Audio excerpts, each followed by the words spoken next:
Steve and I met when I was just 20. He smiled a lot. He knew what to say. He made me feel seen. I didn't have much in life back then. No car, no house, just dreams. He said, "Let's build a life together." And I believed him. We got married after 6 months. It felt fast, but I didn't care. I wanted to be loved. I wanted a family. I thought love would fix everything. The early days were quiet. We moved into a small apartment. Steve worked part-time. I worked at a clothing shop. We didn't have much money, but I was happy. I cooked simple meals. I washed our clothes by hand. I dreamed of a big family. And soon, we had one. First came Ellie, then Max, then Grace, and finally, little Leo. 4 children. 4 reasons to smile. They were loud, messy, and full of love. Every day was busy. I made breakfast, packed lunches, walked them to school. I held their hands. I kissed their foreheads. I gave them everything I had. But Steve gave less and less.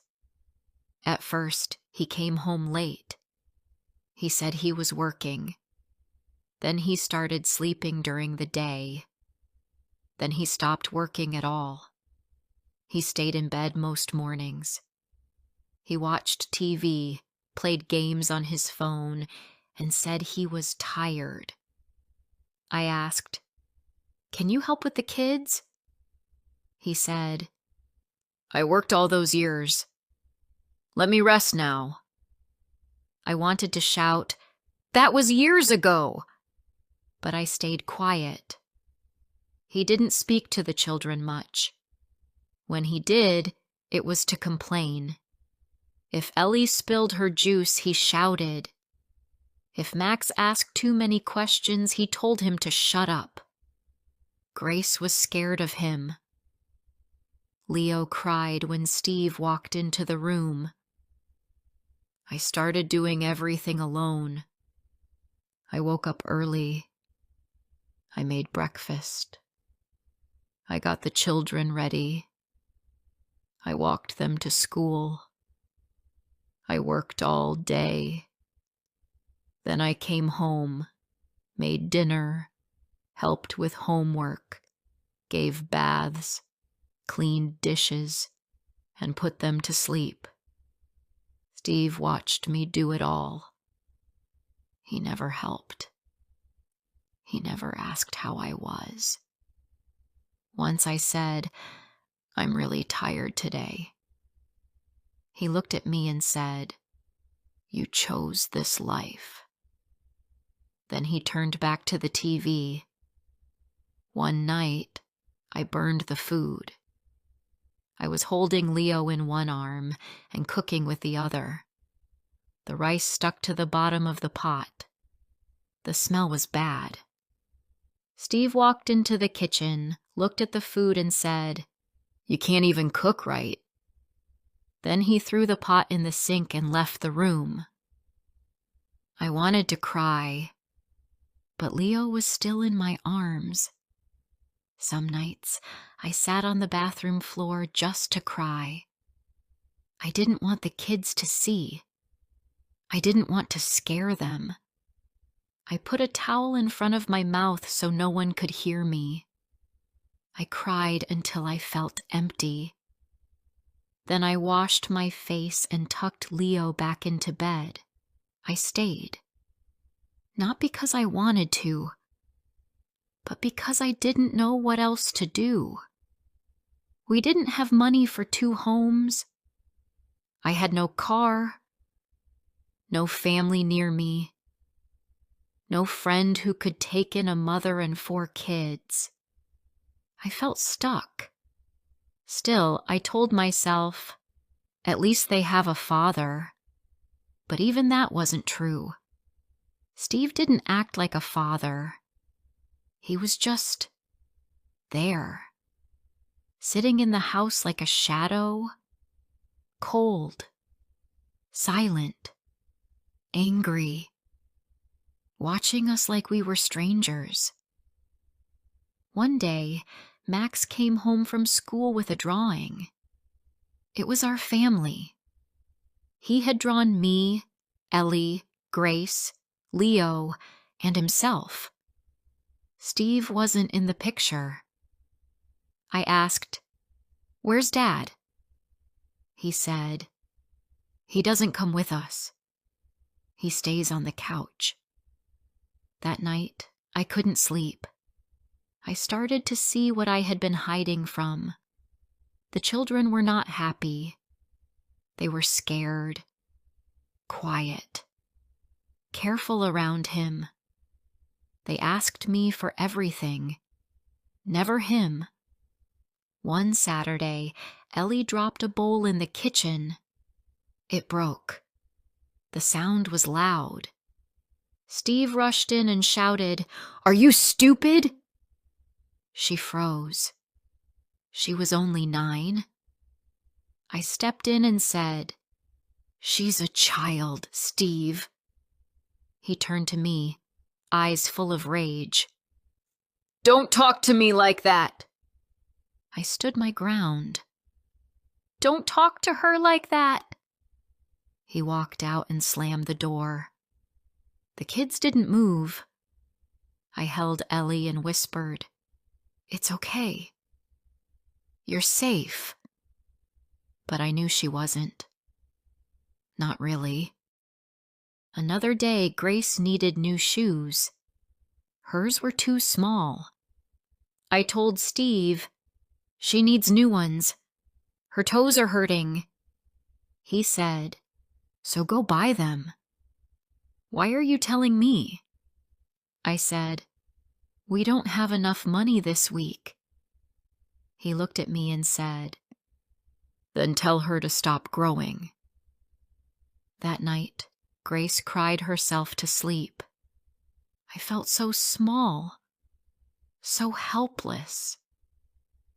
One morning, I got up and my back hurt badly. I had worked a long shift the day before. I could not even bend down to pick up Leo. Steve saw me and said, "You walk like an old woman." I said, "My back hurts." He laughed and said, "Maybe it's from all that talking you do." Later that week, Grace asked, "Mom, why don't you leave?" I froze. I looked at her. She was only 7. "What do you mean?" I asked. She looked down. "Because Dad doesn't like us." I felt like my heart broke in two. Steve asked me why dinner was late that day. I didn't answer. I just looked at him. I saw a man who once said he loved me, but there was no love left in his eyes. Not for me, not for the kids, not for anyone. He said, "You're quiet now?" I said, "I'm thinking." He said, "Good. You talk too much anyway." Then he walked away. I wanted to pack a bag and leave. I wanted to take the kids and run. But where? How? I had 4 children. I had no savings. I was scared. Still, something changed in me that day. I no longer believed the lie that staying was good for the kids. They weren't safe. They weren't happy. and neither was I. But leaving would take time. I needed a plan, a way to save money, a place to go. Before I share the rest of my story, I need to know, where are you listening from? Knowing someone hears me, understands me, gives me strength. So for now, I stayed. But in my heart, I had already left. Each day felt the same. I woke up early. I made breakfast. I helped the kids get ready. I walked them to school. Then I took the bus to work. My feet hurt. My back hurt. But I kept going. At work, I smiled. I helped customers. I folded clothes. I cleaned the floor. No one knew how sad I felt inside. I didn't talk about my home. I didn't talk about Steve. I didn't talk about the pain. After work, I picked up the kids. We walked home. Grace told me about her class. Ellie showed me a picture she drew. Max talked about a new book. Leo just held my hand and smiled. Their little voices made me forget the hurt for a moment. When we got home, Steve was there, on the couch, watching TV. He didn't say hello. He didn't ask how the kids were. He didn't look at me. The house felt cold. I cooked dinner. I gave the kids a bath. I helped with homework. I read them a story. Steve did nothing. He just watched TV and played on his phone. Every day was the same. One evening, Max dropped his plate. The food fell on the floor. Steve shouted, "Are you blind?" Max froze. I quickly said, "It's okay. It was an accident." Steve looked at me and said, "You're too soft." "That's the problem." Then he left the room. Max looked at me. His eyes were full of fear. I cleaned the mess and held him close. I whispered, "It's not your fault." But I could see that he didn't feel safe. That night, I sat by the window. I looked outside. The street was quiet. The moon was bright. I thought about running. I thought about packing bags and walking away. But where would we go? I had no answer. The next morning, I talked to Ellie while brushing her hair. She said, "Mom, do other dads smile?" I paused.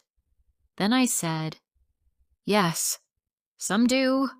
She said, "I wish Dad smiled more." I felt a tear in my eye, but I did not let it fall. At work, I asked my manager, "Can I work more hours?" He said, "We can try." I said, "I need to save some money." He looked at me and said, "Are you okay?" I smiled and said, "I'm just tired." He didn't ask more. I started working on weekends. I cleaned, folded, smiled, and stood on my feet all day. When I came home, my legs hurt, but I felt proud. I was trying to build a way out. Steve noticed. "Why are you working so much?" he asked. I said, "We need money." He said, "You just want to stay away from me." I stayed quiet. One week, Leo got sick. He had a cough and a fever. I stayed up all night. I gave him medicine. I sang to him. I held him in my arms. Steve stayed in the other room. He did not help. He did not ask if Leo was okay. In the morning, I asked Steve, "Can you watch Leo for an hour so I can sleep?" He said, "I'm not a babysitter." Then he left the house. I sat on the floor and cried. I felt so tired, so small, so alone. A few days later, Grace came home with a school paper. She did well. I smiled and said, "I'm proud of you." She said, "Can you show Dad?" I walked to Steve and showed him the paper. He looked at it and said, "That's easy." I could do that with my eyes closed. Grace heard him. Her smile disappeared. That night I held her hand. I said, "You are smart. Don't let anyone tell you you're not." She said, "But Dad doesn't like us." I said, "That's not true." But I knew it was. I just didn't want her to know. Later that week, the school called. Ellie was in a fight. I went to the office.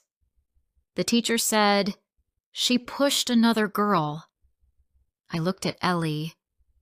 She looked down. I asked, "Why did you do that?" She said, "The girl said our house is loud and scary." I felt a pain in my chest. I knew the other kids could hear Steve shouting. I knew the kids at school could feel something was wrong. I said sorry to the teacher. I took Ellie home. I gave her a hug. She cried in my arms. I wanted to tell her, "We will leave soon," but I couldn't promise anything. Not yet. That weekend, I cleaned the house. Steve sat and watched. I asked him to move his feet so I could sweep. He said, "Do it later. I'm resting." I swept around him. He said, "You think you're better than me now?" I said, "No, I just want a clean home." He stood up. He looked at me. His eyes were angry. "Don't talk back to me," he said. I stepped back. My hand shook. I thought he might hit me, but he didn't. He walked away and slammed the door. The kids heard it. Leo started crying. I picked him up and held him close. That night, I sat at the kitchen table. I opened my purse. I counted the money I saved. It wasn't much, but it was a start. I thought, if I save for 3 more months, maybe I can rent a small place. I looked at the wall clock. It was past midnight. I was tired, but I felt something new, hope. The next day, I told the kids, "Soon, things will be better." Max asked, "How?" I smiled and said, "You'll see." I did not know the full plan yet, but I knew I could not stay much longer. Steve was not going to change, and I was done waiting. I went to bed that night with a small smile. I still had pain. I still had fear, but I also had a plan, and that made all the difference. I kept saving money. Every week, I put a little in my bag and hid it under the bed. I counted it each Sunday night. I didn't have enough yet, but I was getting close. I also looked at places to live. I walked by small houses after work. Some had signs that said, "For rent." I wrote down the numbers. One house was small but clean. It had 2 rooms and a small kitchen. It had no garden, but that didn't matter. I could see my children laughing there. I called the number one day after work. The woman on the phone was kind. She said the house was still free. I asked about the price. It was a little too high, but I said, "I will call back soon." I felt something in my heart that I had not felt for a long time. Hope. At home, things got worse. Steve stopped talking to me. He did not say good morning. He did not say good night. He just sat and watched TV or slept. When the kids spoke to him, he told them to be quiet. They stopped trying. One day, Grace came to me and said, "Can I call you Mama again?" I smiled and said, "Of course."